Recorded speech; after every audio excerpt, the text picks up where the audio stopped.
bicarakan topik yang seru, banyak orang tanya terus kepada kami, yaitu kenapa makanan tidak boleh dipanasin? Tahu nggak Pak, kalau makanan dipanasin kata orang akan menjadi racun. Apa benar begitu? Pasti ada teorinya di belakangnya. Ayo kita pelajarin ya. Seringkali kita kalau habis makan malam, makan siang, tidak habis, kita sayang. Kita biasanya masukin ke dalam kotak, dalam box, masukin, simpen di kulkas.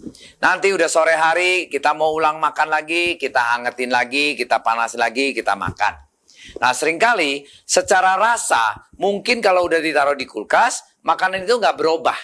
But kuncinya, zatnya atau nutrisinya akan berubah kalau kita panasinnya salah atau makanannya salah panasin, itu akan menjadi racun. Racunnya nggak tanggung-tanggung. Karsinogen atau ibaratnya sel-sel yang rusak, zat-zat yang rusak itu menjadi racun. Racunnya bisa mengakibatkan kita makan kanker. Prinsipnya kita menjadi kanker makanannya. Loh, kok begitu hebat ya? Benar. Salah satu sampel yang kalau kita sering bilang, kita jangan makan barbecue beef atau barbecue sesuatu yang di barbecue sampai gosong hitam. Nah, yang namanya gosong hitam itu adalah selnya merusak. Sel merusak, membusuk. Kita makan, itu menjadi sel kanker buat kita. Jadi prinsipnya kalau makanan di barbecue, dibakar apa segala, jangan makan porsi yang digosong itu. Karena itu sel-selnya sudah tidak layak untuk dimakan, sudah rusak. Nah rusak itu menjadi busuk, busuk menjadi kanker sel. Nah kalau kita udah tahu teori itu, marilah kita lihat. Apa aja sih makanan yang benar-benar yang kita tidak boleh panasin ulang. Kalau sampai panasin ulang pun juga, itu kita ada resikonya untuk menyedap penyakit-penyakit yang kita tidak harapkan. Yuk kita mulai ya. 1, bayam.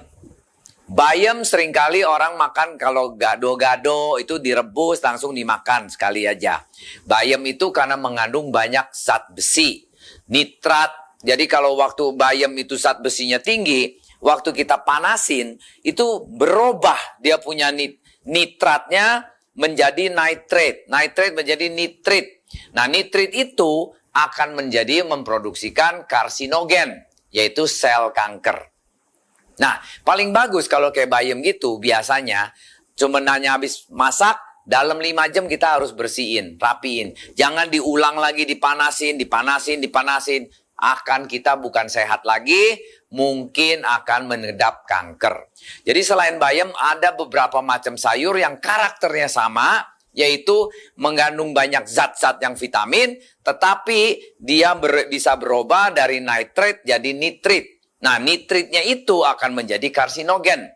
Apa aja sayur-sayur yang mirip dengan bayam yang tidak boleh dipanasin selain bayam tadi? Kedua, seledri.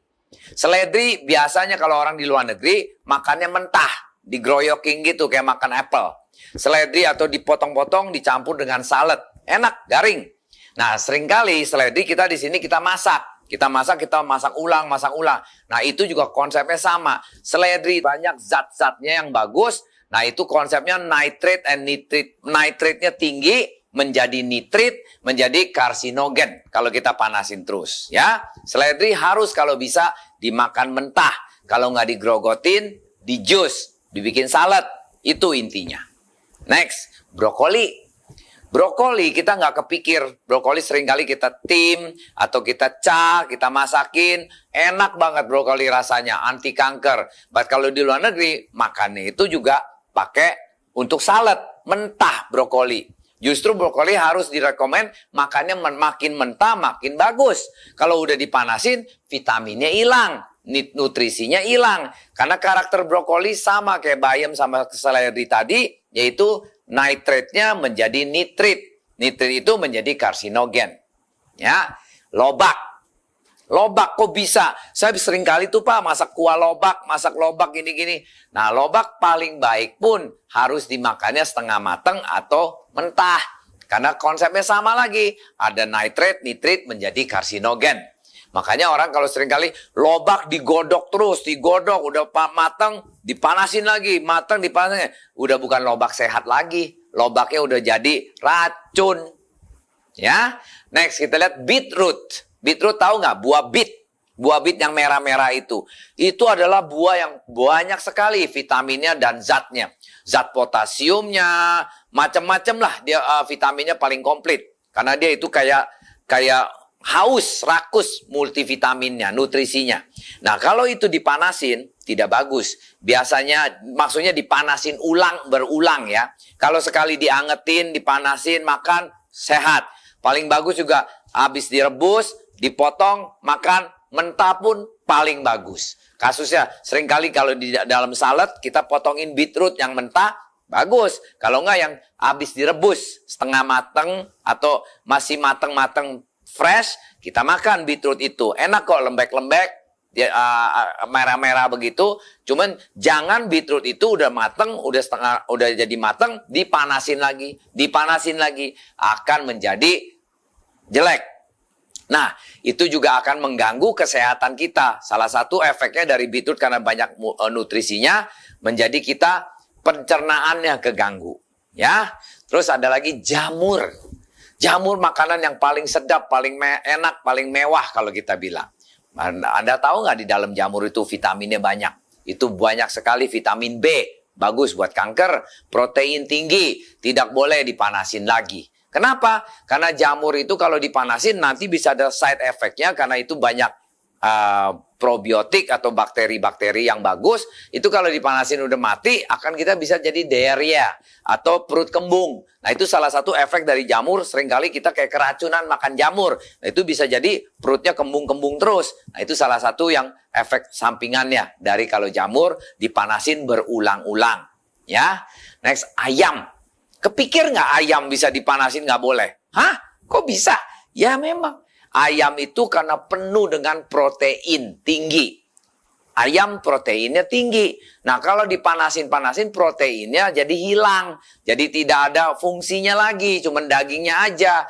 Nah, itu Pak, kalau mau masak ayam paling gampang, jangan selalu digoreng karena vitaminnya hilang. Makanya orang bilang kalau makan ayam gorengan itu nggak bagus. Ayam kalau mau dimasak kuah, atau mau direbus, atau mau dicah, usahakan memaintain dia punya protein tingginya itu preserve dengan low heat, api yang agak kecil.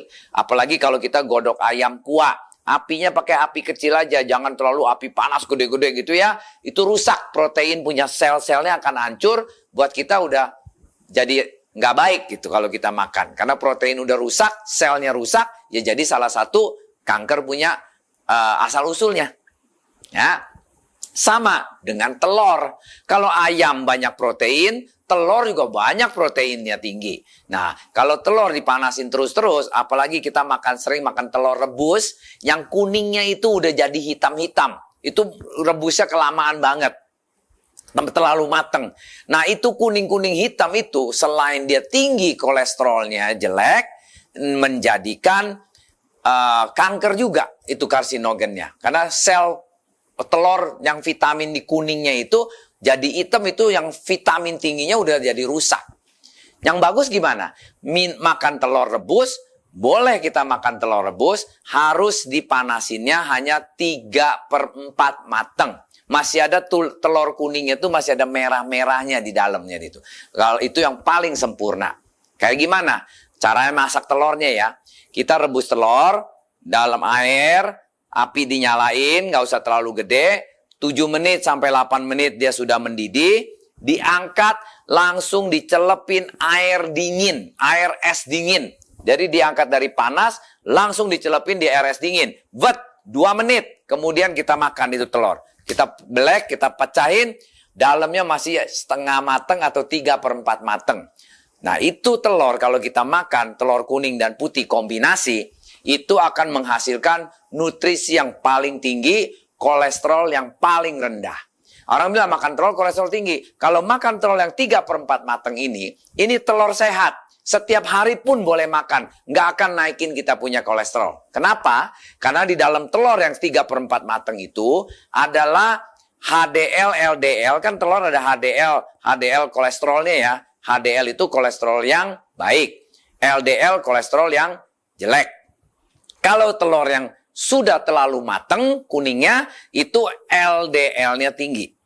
Kalau telur yang masih 3/4 matang, dengan itu telur ada kandungan omega 3-nya, itu LDL-nya rendah, HDL-nya tinggi. Jadi yang bagusnya banyak.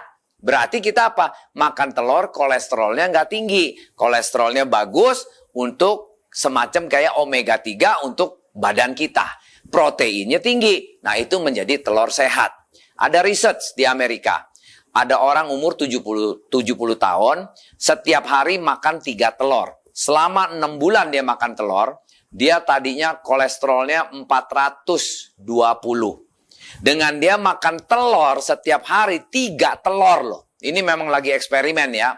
Dari University of Kansas kalau nggak salah. Nah, dia makan telur selama 6 bulan. Setiap minggu dicek darahnya sama profesor-profesor di eksperimen. Tahu apa yang terjadi? 6 bulan kemudian malah dia punya kolesterol dari 400-an turun menjadi tinggal 150. Lah, kok bisa? Nah, ternyata yang dia makan telur itu bukan telur putih tok. Telur putih dan kuning yang dimasak setengah matang sampai 3/4 matang. 1 hari 3 telur. Dan itu malah menurunkan kolesterol, menurunkan asam uratnya, menurunkan trigliseridanya. Itu hebat. Cuman kalau kita sekarang di posisi udah umur sekian, lebih bagus jangan kayak gila gitu makan 3 telur sehari. Makanlah 1 telur, atau telur masih komplit ya, putih dan kuningnya 3/4 matang, jangan terlalu matang. At the same time jangan dipanasin ulang, jangan digodok ulang. Telur itu sekali makan, prinsipnya seminggu 3 telur dah, 4 telur dah, putih kuning kombinasi selalu makan. Pasti sehat, tidak naikin kolesterol Anda. Ini saya berani ngomong begitu karena saya sendiri sudah praktekkan makan 3 telur seminggu sampai 4 telur seminggu. Putih kuning bersatu, cara masaknya 3/4 matang, atau kalau mau camu apapun jangan sampai terlalu gosong, prinsipnya gitu. Kondisi 3/4 lah maksudnya ya. Nah, itu akan jadi sehat. Oke? Nah, kentang. Kentang itu mengandung vitamin B6, kalium, vitamin C juga tinggi. Nah, di kentang itu ada orang seringkali kentang sering direbus ulang, rebus ulang. Nah, itu juga nggak bagus. Kasusnya, kentang kayak gimana yang sering direbus ulang? Kalau kita makan siomay itu kan udah matang, direbus lagi. Itu bisa mengeluarkan namanya, ada zat yang namanya Clostridium botulinum. Apa itu kata-kata? Yaitu keracunan serius. Jadi kalau kita makan yang racun-racun yang kentang yang dipanasin ulang-ulang begitu, lambat daya tubuh kita udah lemah, kita bisa keracunan serius, itu bisa muncur-muncur, bisa kayak orang keracunan makan lah, prinsipnya gitu. Jadi kentang itu semestinya penuh dengan gizi, penuh dengan zat bagus, cuman kalau kelamaan dipanasin terus, digodok-godok terus atau dipanas ulang, akan menjadi racun buat kita. Nah, terakhir, nasi. Loh, kok kita nasi nggak boleh panas ulang? Berat, kita tahu nggak? Nasi kalau udah habis kita makan, sisanya itu kita diemin, itu pasti dikeroyokin, namanya banyak spora di dalamnya. Nasi itu. Nah, dengan banyak spora kita pikir, oke, panasin lagi deh, supaya matiin sporanya. Itu salah, nggak bener. Karena spora itu nggak bisa dimatiin dengan panas ulang. Nasi dipanasin 2 kali, itu dia punya zat-zatnya akan menjadi racun juga buat kita. Malahnya orang bilang, kalau makan nasi, dipanasin ulang punya nasi, itu malah jadi kencing manis kita tinggi. Nah, kita nggak sadar tuh. Itu benar. Karena nasi punya vitamin, dia punya nutrisinya kan bagus. Banyak karbonya. Nah, karbo itu nggak boleh dipanas ulang, akan menjadi racun. Makanya ini hari kalau nasi gimana? Ya udah sekali makan paling bagus. Kalau sampai mau dipanasin ulang, lebih baik jangan. Jadi nasi itu habis kita sisa makan, kita tutupin aja di wadah yang tertutup. Supaya spora tidak masuk, tidak timbul.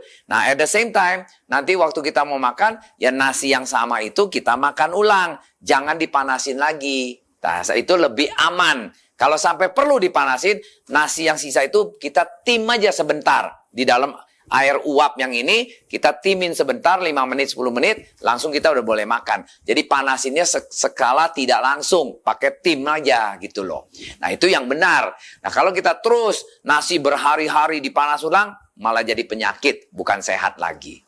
Ya, nah saya rasa konklusinya berarti kita ada 10 macam sayur dan makanan yang tidak direkomendkan untuk dipanasin ulang. Apabila dipanas ulang tidak benefit buat kita, badan kita malah menjadi sakit.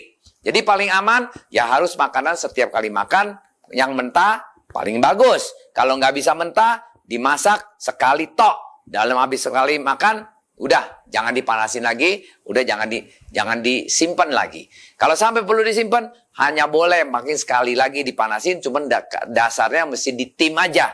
Jangan dicah lagi atau digoreng lagi. Itu bahaya buat nutrisinya sendiri menjadi berubah, zat-zatnya itu menjadi racun buat badan kita. Sekian saya rasa cukup. Ini kurang lebih untuk kita pendidikan aja, tambah info-info aja. Apabila Anda suka video ini, ayo kasih banyak jempol kepada kami. Sekaligus juga klik subscribe di sini. Tambah lagi, kalau bisa di-share kepada teman-teman, paling bagus ya. Belajar bersama kami, sehat bersama kami. Good in, good out. Sampai jumpa. Dun dun dun dun dun dun dun dun dun dun dun dun dun dun dun.